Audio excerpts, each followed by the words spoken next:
For the creative power of the material world, the demiurgus, or artifact, or artificer, the builder of the material world of things. Zeus is divided into two other deities, Zeus Poseidon and Zeus Hades. Both Poseidon and Hades, the water and underworld deities, are aspects of Zeus, or belong to his order. Therefore, the Greeks tell us there was a celestial Zeus, the one sitting in the heaven with the thunderbolt. There was an aqueous, or terrestrial Zeus, Poseidon, lord of the seas. And there was an infernal Zeus, Hades, keeper of the underworld. And these three were the aspects of the mundane creating power. And these three aspects give us the three objective worlds in which we exist. Zeus, therefore, in man psychologically corresponds in many ways to the rational ego. Zeus can be compared to the mind united to the ego principle, and therefore becoming the ruler of man's underworld, or the personality. Zeus is the archetypal legislator of personality, ruling the world from the personality downward, and constituting, therefore, in his three aspects, the mental, emotional, and physical attributes of man. Also, these attributes as we find them in the universe. Man being only a miniature archetypal pattern of something greater, or a miniature of a greater archetypal pattern. If we begin to study these points, we shall see that our astral theology forms a series of keywords, or keys, by means of which, through simple symbols, we can arrange all the patterns and designs of the creative processes of life. Now, if we go back to the early legends, for example, we discover that Zeus, representing the third created power, the power of the material world, was required or forced to overcome the titanic forces. Now, in Greek mythology, there was a group called the Titans. And the Titans are the ones who stole Dionysus, or Zagreus, the son of Zeus, took him out into the fields of space, killed him, boiled his body, and ate the flesh. And when this occurred, Zeus, becoming aware of the smell of the fire in which they were cooking the body of his son, turned his attention, his one eye, which, like the eye of Otan, was the eye that saw all, turned this eye upon the Titans in chaos, perceived their crime, and launched his thunderbolt upon them, in which he destroyed the 12 primordial forces. He then took the ashes of these forces, containing within these ashes the burned blood of his own son, and from these ashes formed the bodies of mankind. Therefore, man contained within himself the 12 titanic principles and the blood of Bacchus, the blood of the atonement. For the wine of the Eucharist is the blood of Bacchus Dionysus, the god of the vine, represented usually bearing the vine or grape wound staff surmounted by the pine cone, which of course was the symbol of the endocrine chain, with the pineal or pine cone gland at the upper end. Dionysus, therefore, becomes the blood of the god in man, and the sacraments and ceremonies relating to this are part of the Greek mystery of the Eucharist.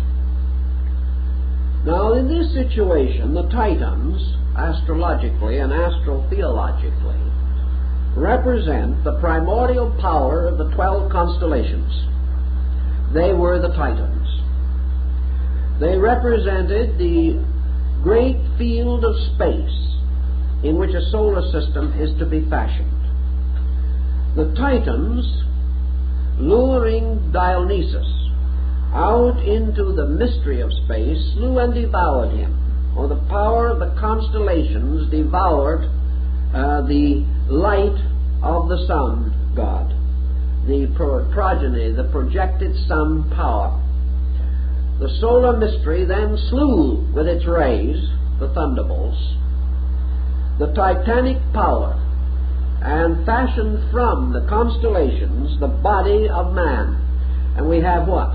The little cut-up man on the almanac front, with a fish under each foot, and a lamb over his head, and a twin on each arm, and a crab on his chest. Really a most disfigured creature, but still highly symbolical. This was the old-fashioned zodiacal being, whose body was composed of the zodiac, and whose soul is derived from the blood of Dionysus, the only begotten of the creating power.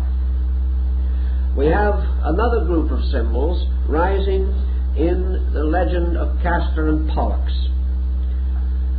We are told, for instance, in the primordial Greek myth as is preserved for us in the Theology of Hesiod, the great creating or creation myth, which almost everyone interested in these subjects should read Hesiod.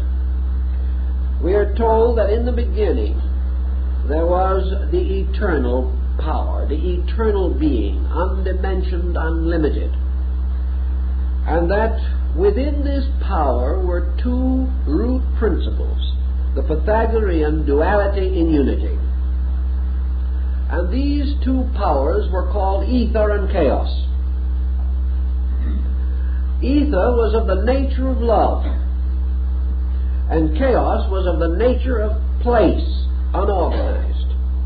The motion of ether upon chaos, or of love upon place, caused ether, which was eros, the principle of love, or life, or energy, moving upon the mystery of space, caused the whirling of space. Here we have the same principle with the Nordic mystery of the frost giants and the fire giants on the edges of the great cliff of Gunungaga, and throwing their flames and hoarfrost into the abyss, they united and fashioned out of fire and frost the whirling form of Ymir, the primordial place giant. In the Greek system, the struggle of ether against chaos caused motion. This motion ultimately became a great cyclic motion, or a curved continuum. The turning upon itself formed ultimately the great field of the world egg. In due course of time, the world egg burst open. But perhaps before we get to this, which is a very dramatic episode, we could leave you in suspense for a moment as to what is going to happen, and mention something else about the egg, which I think is very interesting. Namely, that this egg was divided into a northern and southern hemisphere, of which the northern was gold and the southern was silver. Remember the use of the egg symbolically, and the colored Easter eggs by the Druids, and still the use of the sacred egg at Easter by the Greek Orthodox Church, in which the presiding priest gives each member of the congregation an egg as the symbol of the resurrection. Now this is an interesting thing, because the use of the egg symbol goes back to the serpent egg of Britain and the Druids and many other mysteries. But anyway, we have restored the idea now that our egg had a gold and silver hemisphere. In due course, this egg burst open, and there came forth out of the egg Phanes, the great principle of objective existence. And Phanes was a deity with 5 heads. And these heads resembled those of the cherub of Ezekiel, except that there was an extra head. This is not so different from the mystery of the Vedas in India, because when the light of the Vedas burst upon the world, the Vedas were said to have possessed. Now the Vedas, remember, are the Hindu law. And we are acquainted with 4 Vedas. Now, according to the ancient Hindus, the 4 Vedas form the heads of the law. But no matter when you look at these 4 heads, there is always a 5th head in the back that you can't see. So actually, the Vedas consisted of 5 works, all of which are known. The 5th being called the Black Veda, or the hidden one. Now, the 5th head of Phanes is also hidden, but it exists. And the 5 Vedas and the 5 books of the Mosaic Law are both Pentateuchs, or 5-fold books. And Phanes represents the 5 powers of the true planets out of the 7 which we have previously mentioned. Now Phanes, bursting forth out of the egg, became the Cosmocrator, the blazing forth of the primordial form of the universe itself. The 5 heads are again the 5 Dhyana Buddhas, which blaze forth out of Adi Buddha, the supreme basic consciousness of the world. In the case of Phanes, from this power, or from Phanes, in turn, was born Uranus, the lord of the sky. And the 2 hemispheres of the egg, which had been broken apart, formed the superior and the inferior worlds. And it is said in the Old Testament also that which was, the waters which were above the heavens were divided from the waters which were beneath the heavens, or the firmaments. And the upper half was the heavenly world, and the lower half was the natural world. And out of the cleavage of these 2, Phanes, or the power of creative vitality, the objective archetype, was released. Phanes became the father or creating principle of many, that is, of multitude, or of legion, the formation of living things. And they all took their archetypes from his 5 heads. These represented, therefore, 5 streams of life, which many people still represent today as the 5 elements of ancient alchemy: earth, fire, air, water, and azote. And the 5 kingdoms which we represent, or were represented in the Greeks: the mineral, plant, animal, human, and heroic. The 5th being the power of ether, or the energy of the soul, Akasha. In the development of these legends, therefore, we have the use of elements, we have the use of signs. 4 of the heads of Phanes represent the fixed signs of the zodiac, which in turn become the great cross of the fixed signs upon which the sun is crucified. They become the great seasons, and the 4 seasons marked by the equinoxes and solstices are the seasons of the 4 great sacred ceremonies distributed throughout all humanity. If then we are to assume that these things simply arose from accident, that somebody sitting down tried to figure this out, where would we get? It is, first of all, absolutely necessary for us to assume that many peoples, at different times or at the same time but greatly separated by cultures, by interests, by attitudes, by distances, came to the same conclusions or received a similar indoctrination and were equally impressed therewith, itself almost miraculous. That all people should have agreed in accepting this, even had a great missionary system carried the news, is almost incredible. Because it would have meant to uproot earlier doctrines that these people already possessed. But what were the nature of these earlier doctrines as far as we can find them? In China, the earlier doctrines behind the rise of the great system of the kings, and I don't mean rulers, I mean the books, the kings, like the Shu King, the Tao-Te King. These great books, which began from the reign of the Emperor Fu He, the earliest historic emperor.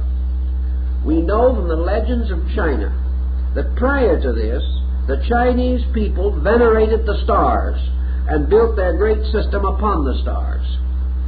We know that when Muhammad entered Mecca and overthrew the idolatry that was there, he was attracting the ancient religion of the Near East, particularly of Arabia, Persia, and what we now call the Eastern Mediterranean. And this religion was Sabianism, the worship of the stars. We know that the earliest faiths that we have of Egypt indicate that they were preceded by an astronomical cult.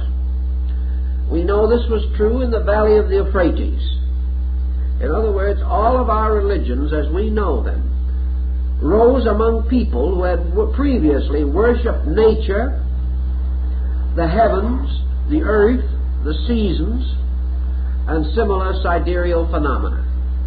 When the great Arya migrations in India moved down from the Trans-Himalayan area across the Indo-Gangetic plain to occupy India as we know it today, they moved in upon the Dravidian culture which already existed there. And Max Muller says the Dravids worshipped elements, planets, and stars.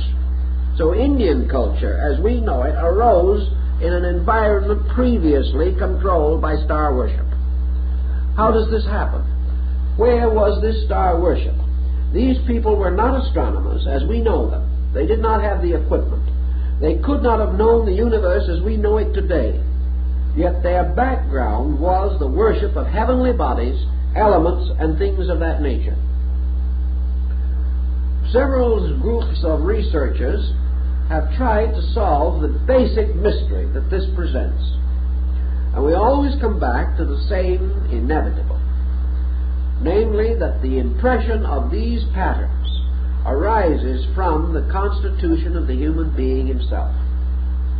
Therefore, within the psychic field of man, as Paracelsus so broadly hints, there must be a concept according to the number 12, the mysterious dodecahedron, or 12-faced symmetrical solid, which to Pythagoras was the symbol of the universe.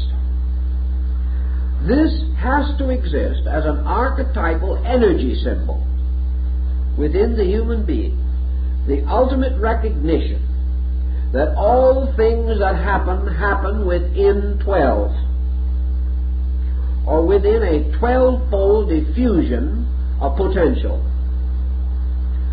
And that this 12-fold diffusion of potential, the eternal space, has as its symbol, space equals 12. Now, how it equals 12, our own intuitive nature may not tell us.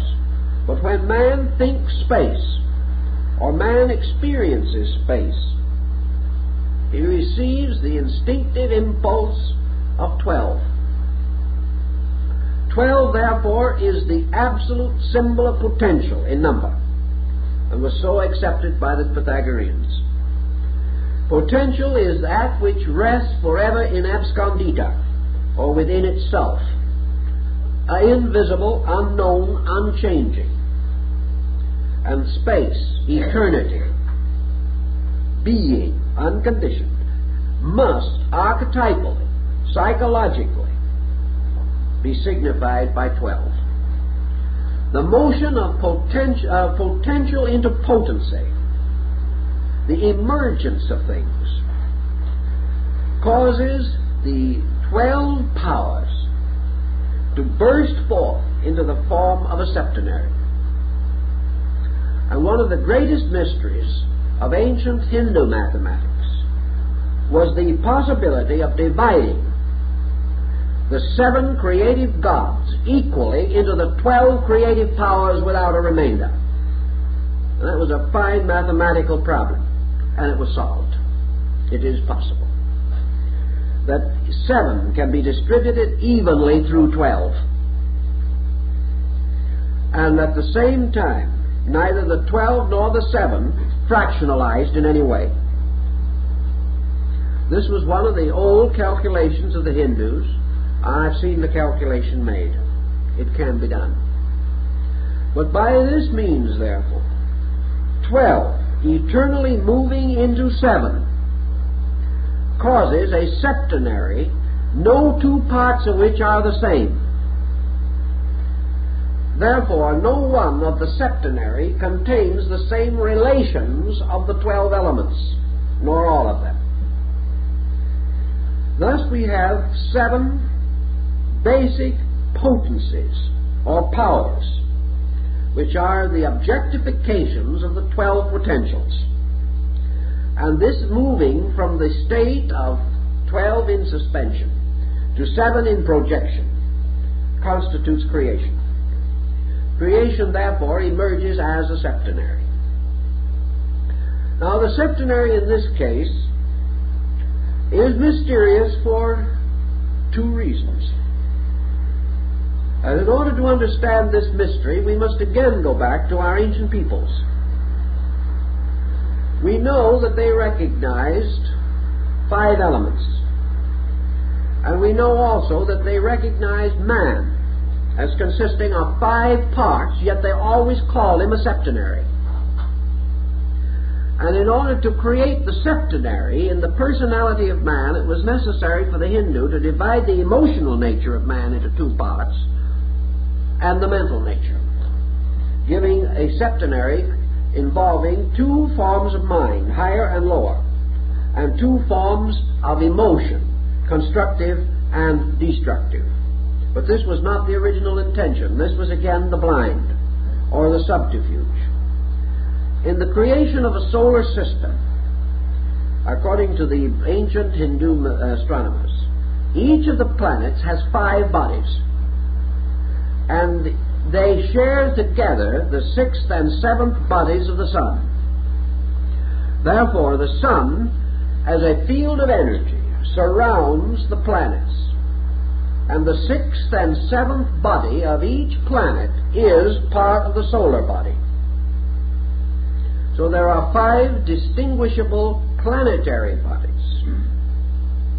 And the sun then has its own 2 indivisible natures or qualities which permeate the other 5, forming again this mystery of the 5 and 2. Because the 6th and 7th bodies of planets are not individualized, but are within the 6th and 7th orbits of the solar mystery, or in the womb of the sun. They are not born. Only suns are born. Planets are embryos.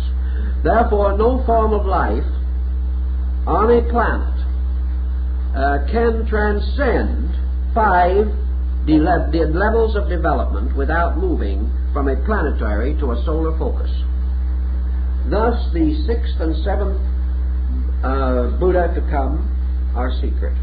The 6th and 7th senses are secret. The 6th and 7th vowels are uncertain. Always the same symbolism. And in this, the ancients used the sun and moon as the parents of the world, the marriage of the sun and moon producing man, as symbols of these 6th and 7th bodies, which later will be clarified through the release of these perceptions after man attains the 6th and 7th level of consciousness within himself. But the fact that man must accomplish this by universalizing his own nature is indicated in Buddhism, Hinduism, even in Christianity, for universal consciousness, cosmic consciousness, true development of illumination, or the complete perfection of the mystical experience, means that the consciousness of man moves from the 5 planetary levels which can be reached for the senses to the 6th and 7th which belong to the sun. For the sun is the Messiah and the mystery center of the solar system, and the 6th and 7th degrees of consciousness have to transcend matter, whereas the other 5 are within the power of matter. So these calculations were made long ago. We wonder sometimes how they were made, but they were. And they have survived to influence every thought we have had since. Now some will say, and perhaps with a measure of sense of justification. Therefore, that when we explain all of this, we are only going to explain the way man thought in the first place, and we still have no way of knowing whether it's true or not. That even if man had all these conceptions, are these conceptions valid? I think the answer to that lies again in our effort to understand how these conceptions came into existence. What is validity? Is validity to be based merely upon a physical scientific approach to a subject which cannot be so approached, and for which we have no instrument of any kind?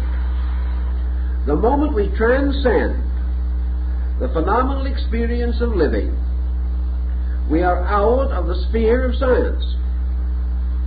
We can go far off into space and hunt for the orbits of other planets, but we are still on the level.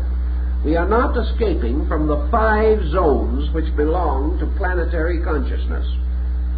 To escape from those zones, something has to happen inside of us. We have to find the mysterious door in heaven, which John found, and proceed out of the sphere of effects into the consciousness of causes. This is your 6th and 7th mystery. And in the human being, the 6th and 7th part of his own energy field he shares with all other human beings. That is why it is possible for man to attain not only brotherhood but identity. This brotherhood cannot be attained on the lower levels. But if man has a certain experience of consciousness, he can become unified with all others of his kind, because in every species, the 6th and 7th part of the septenary constitution is shared by the entire species. Thus we all move from individuality to universality as we ascend. Man seeking for these integrities, for these values, can therefore only find them by the personal experience of these causes. So this brings us to another interesting group of analogies. The ancients believed that when the law, the Torah or the Veda, or whatever you want to call it, was placed into the hands of the great messianic teachers, of which 7 are of particular interest and integrity as the founders of the great religions of the world, that these powers not only fashioned the bodies and structures of these religions, but as one of the old Rosicrucian adepts symbolized in an ancient work that he did, he represented this mystery by by 2 interlaced triangles in the form of a 6-pointed star with a dot in the center. In each case, he placed one of the planets in the center and the other 6 in the circumference points. And changing the center one each time, he found that with 7 he could bring all of the planets once to the center, and then he would have a circumference, and in no 2 cases would the circumference be exactly the same, because a different one would be in the center. This, he said, was the ancient arrangement or order of the astro-mystical theology of the ancient religious systems. In antiquity, they did not have religions as we know them today divided into 4 or 5 great name groups. Religion in those ancient times consisted in the veneration of certain deities, and many peoples, not even speaking the same languages or knowing each other at all, worshiped the same deities. But altogether, there were approximately 7 of these major religious motions. Each of these religious motions, like the 7 wonders of the world, had a different core point. It was moving on a different member of this septenary body. I was mentioning this but long ago when someone pointed out, but Life magazine says there are not 7 great religions, there were only 5. And they gave 5. What about the other 2? Well, that's an interesting point. There were more. But again, the 6th and 7th religious power has not been given strictly to religions. It has been given to all of them in common. There are two powers which they share in common. In the development, however, of a simple symbolic septenary of planets, we do have what appear to be seven, but two are luminaries in disguise. In the development of the old system, these religions each served one of these deities in a peculiar way. And each of these deities represented one of the basic aspects of consciousness. The religions, therefore, actually formed, as in the legend of Jacob's ladder, a ladder of values. For each religion was like a chakra in the great Kundali system of the meditating deity who fashioned the world. Religions, like races, were specializations of the soul powers of man, and these specializations were septenarial, so that there were seven great houses of God with certain esoteric disciplines and rites and symbols and allegories and legends peculiar to them. And these religions arose within racial structure and within national distribution. The whole thing was mathematically fitted together. Frank Higgins, Masonic writer, working about 35 years ago, took the globe of the planet and he began to study this problem of the six-pointed star with a dot in the center. And he placed this star within the interior of a globe, with the upper and lower points coinciding with the poles. He then whirled this star, so to say, within this globe, causing the other 4 points of the six-pointed star to make lines around the globe at the points where they actually touched the surface, the inner surface of the globe.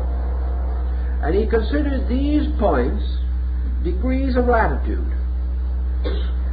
He then went on and continued his studies by dropping lines from various parts of the earth to the core and to the opposite side, always keeping the original form of the six-pointed star. As a result of that, he came up with a very interesting discovery, that the great religious centers of the world all fall geographically almost exactly on the spots indicated by this division and this placing of the six-pointed star within the globe. In other words, if you drop a line from one of the great centers, like the Great Pyramid, right straight through the earth, you'll go through another center, world famous as a religious institution. You go through these systems, and he made a very careful study of it and came to some extraordinary conclusions, that the entire distribution of man's worship has been mathematically correct in terms of the earth on which he lived, which is not remarkable when we realize that whoever built the pyramid, not less than 4,000 years BC, was able to orient that building at that time to the 11th decimal point. We could hardly do it today without a great deal of calculation. Anyone who could do that must have had a profound knowledge of something, particularly of the art of construction and building and of mathematics and astronomy. So these people had some basic concept of these things. Now the old peoples, the wise peoples of long ago, have another answer to this problem. Namely that in a very remote time, say the Hindus, there descended upon this earth the rishis, or the great ones. That they were the immortal sages, that they had grown up and become wise and perfect in ages of culture and civilization long before the creation of man, or perhaps even the creation of the solar system. that they were the products of great previous evolutionary cycles, and that they were the ones who placed these first findings at the disposal of man. Therefore, that man did not discover them. He was given them. And that gradually these ancient ones departed and left man to the continuance of the knowledge which they had bestowed. That is an ancient Indian belief, East Indian.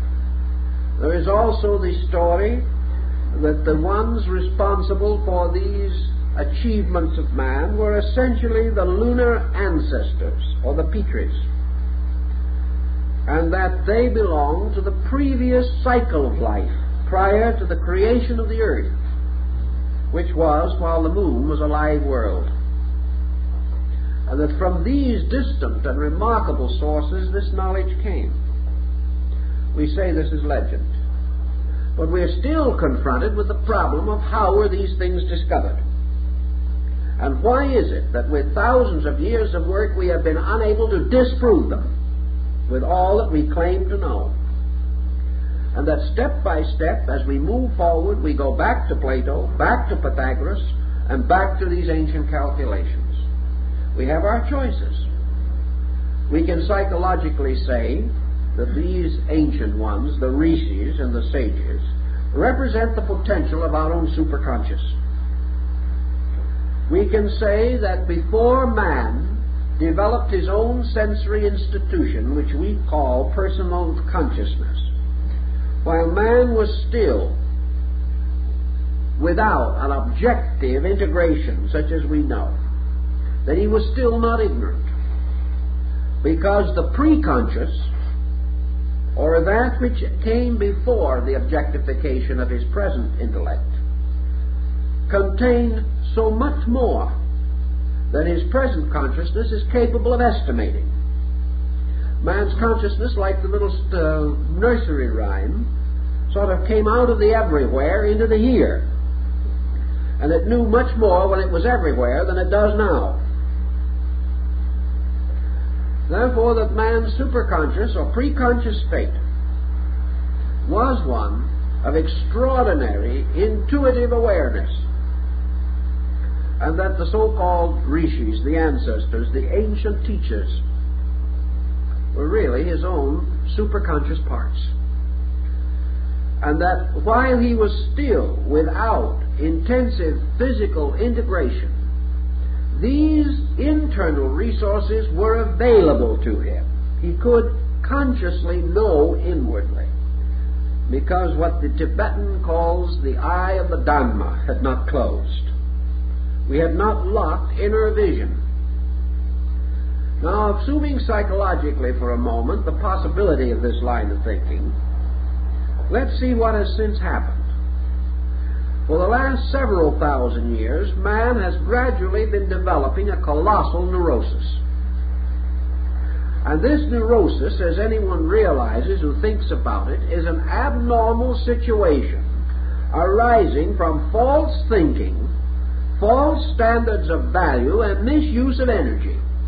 All these things together add up to make the trouble. This neurosis places man under such a pressure of objective intellectualism that he can't even keep quiet. His mind has become a tumbling ground for whimsies. He is full of notions and opinions and very few actual dynamic facts. Let us assume, therefore, that this great objectification of man, in which his internal moved outward to meet the pressure of environment, has developed a kind of mask, a persona, in which he has built a wall of defense around himself, and behind this wall he has passed into a state of intensive frustration and neurosis. Thus, by degrees, the very faculties which should have saved him, should have assisted him to master the world, have turned upon him and destroyed him by their own false use. As a consequence, he is now restricted almost completely to a traditional descent of knowledge, passed on from one person to another, or to a series of scientific discoveries which can never escape the three dimensions. He has lost this power of knowing the ancestor, of communing with the rishis or the saints. He cannot talk with the gods. He is not of that race in which the gods, as mentioned in Genesis, walked in the garden in the cool of the evening. The trouble is, the evening now of man is not cool. It is a tempestuous world in which subtle things have very little possibility of expression. It might well then be assumed as possible that man, locking himself in an intellectual complex, which is very deep, very sound, very terrible in its implications, has simply locked the inner power to know.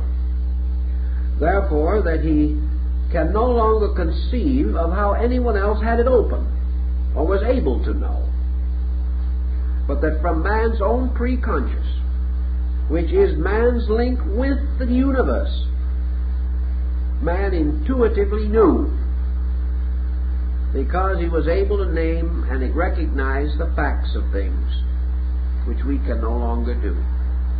So we have several choices now.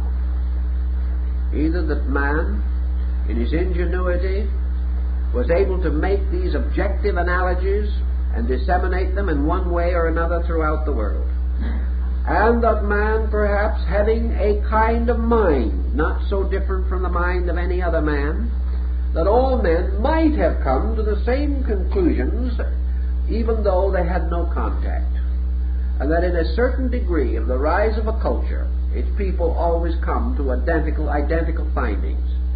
This is true in principle, but there is one definite drawback to this particular concept, and that is that while individuals do come to the same basic ideas, we have another testimony that we can't overlook, and that is that they gave the same names to those ideas. And this brings it a little too close to a coincidence for pleasure. We cannot assume that man, by this method of common learning or common induction, would come to such absolute detailed similarity. He might come to the same general idea, but he would clothe it differently. Now there's another point in connection with that. We know that mythology has been clothed differently because of longitude and latitude, and that peoples with different religions and in different lands and in different distributions of climate have used different symbols for their religions throughout history.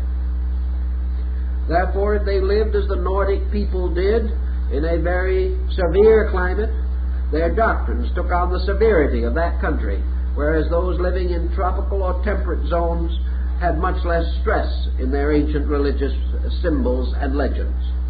Yet regardless of zone, regardless of climate, regardless of all other factors, the beliefs of these principal cosmological factors were never changed or modified by climate or anything else. Also, there is a very interesting situation in which the astronomical phenomena of the earth, seen from different points, differs. And yet, the symbolism which is developed by these different people is the same and has not been deflected by these historical, astronomical, sidereal differences. So we have to go even deeper than this to find the answer. And the only answer that we seem to be able to locate is that man's solar system is a cell, it is a structure, it is a witness to law. That the ancient analogies of the Hermetic doctrine were basically correct. That man can understand the solar system because he is one. And that the solar system can be experienced by human consciousness because man's consciousness is a miniature of it. And therefore that man has within his own awareness that which is analogous to everything outside of himself. Thus, through the study of his own nature, he can come to grasp the laws by means of which universal motions and energies are maintained. Thus he can experience a structure vaster than himself, because the pattern is identical. The difference is quantitative, but the qualitative factor is the same. And Pythagoras pointed out in his mathematical studies that when quantities differ sufficiently, we suspect the difference of qualities, but this is not true. But that quantitative differences obscure qualitative identities. But actually, qualitative identity always exists. Thus man, by extrasensory perception as we call it today, or by intuitive knowledge, possessed prior to the obscuration of consciousness by sensory development, might have been able to archetypally know all things and name them according to their true natures. Then when he finally went to sleep in objectivity, these subjective things passed backward into a kind of dream state. Then your religious mysteries and your great mystical institutions and your ancient ceremonial rites came into existence, and they were rites of dreams. They were created to artificially force man away from the objective focal awareness to which he had become addicted. The ancient priesthoods worked with trances. They even used narcotic drugs.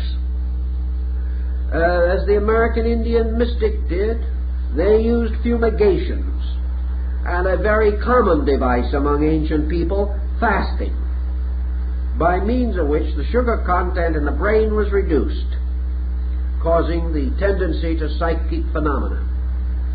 But all of these things that were done, like the reveries of the psychological analysis, were disciplined efforts set up by religion and philosophy to release the preconscious state of man's knowing through initiation, through ceremonies and rites, so that man could again attain the availability of the true knowing locked behind false knowing.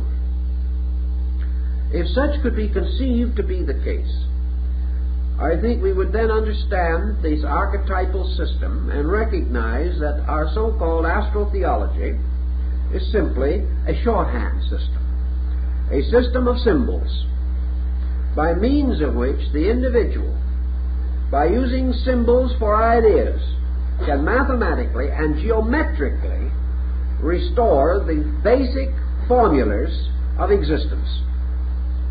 And he has worn these formulas beyond mathematics by bestowing upon them not only number, but moral, emotional, mental, and ethical dimension. Conveniently doing this by creating divine beings to symbolize number.